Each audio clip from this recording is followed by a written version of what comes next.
Yes, hello friends, hello guys, ladies and gentlemen, believe ko mumeze neza aho muri hose.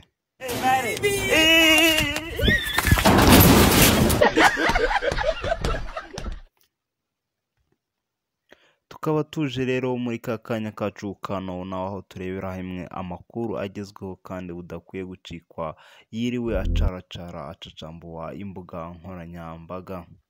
Turahera kuri inkuru y'akabaro aho Chris Ize yabuze mama we umubyara kabisa mu rukerera rwo kuri uyu wa gatanu 2025 13 Kamena nibwo nyina yamuvuyemo kabisa arangije posting ati sweetheart this was him.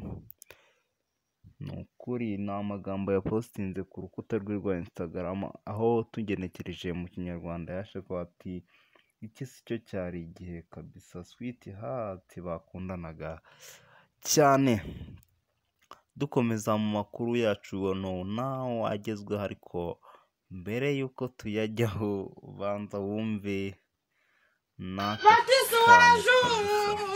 nkakubanja ukankoreza nk'igendera natisuwa mukingura nanjye mu nyumvisho yose nyine ari wowe warasa nk'igendera batizi warasa nk'igendera mwana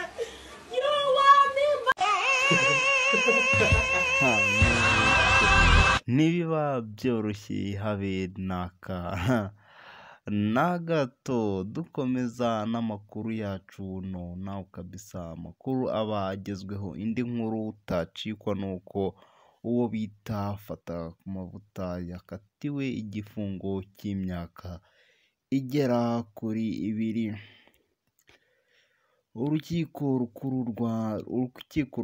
Urukiko rwisumbuye rwa Nyarugenge rwakatiye Sengabo Jean Bosco uzwi ku izina rya Fata ku mavuta igifungo cy'imyaka 2 n'amezi 6 rumuca n'ihazabu ya $1,600,000 by'amafaranga y'u Rwanda.